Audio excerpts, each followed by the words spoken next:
योगेंद्र जी, एक जो आम आदमी है ना, मैं भी कंपनी चलाता हूँ, हमारे ऑफिस में आज कई एम्प्लॉयज़ हैं, भगवान की कृपा से बहुत अच्छे एम्प्लॉयज़ हैं हमारे। लेकिन फिर भी मैं देखता हूँ साधारण आदमी का पेट खराब हो जाए, सर दर्द हो जाए, तो वो डॉक्टर की गोलियाँ खाता है।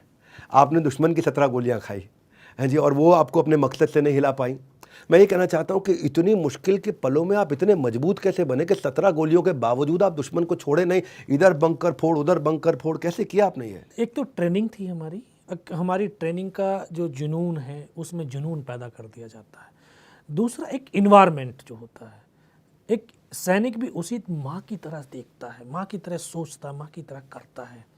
जिस तरह से एक माँ बाहर है और घर के अंदर बच्चे कमरे में आग लग जाए, उसका बच्चा अंदर है, तो माँ कभी ये सोचेगी नहीं कि मैं जल जाऊंगी, वो कूद जाएगी कमरे के अंदर और वहाँ से बच्चे को निकाल पाती है।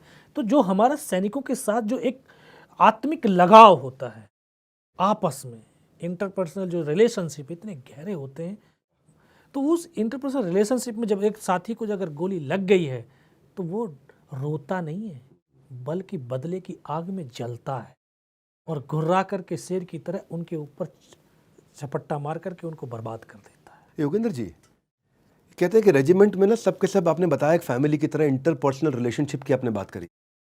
आपने बोला आपस में आत्मीय संबंध होता है, तो मिल करके युद्ध करते हैं। वैसे तो एक उंगली भी अगर जख्म हो जाए तो पूरे हाथ को दर्द होता है, और अगर एक सैनिक अगर शहीद हो जाए तो पूरे रेजिमेंट को दर्द होता है। 527 सैनिक हमारे शहीद हुआ। आज 15 अगस्त के दिन उनको याद करना चाहिए, प्रणाम करना चाहिए उनको। मैं ये पूछना चाहता हूँ, अपनी आंखों के सामने अपने कई दोस्तों को खोते हुए देखा, उनके शव को पीछे छोड़ करके आप दुगनी ताकत के साथ दुश्मन से लड़ने का इस हिम्मत को जुटाते कैसे थे? जो एक मैं आपको बताया कि जो हमारी आत्मिक जो लगाव है, एक जो हमारा आपसी संबंध इतने गहरे हो जाते हैं, बहुत गहरे होते हैं। तो मैंने तो उन पलों को जिया है जो लोग फिल्मों के अंदर देखते हैं कि गर्दन कटती है धड़ चलते हैं, मैंने उन पलों को भी जिया है।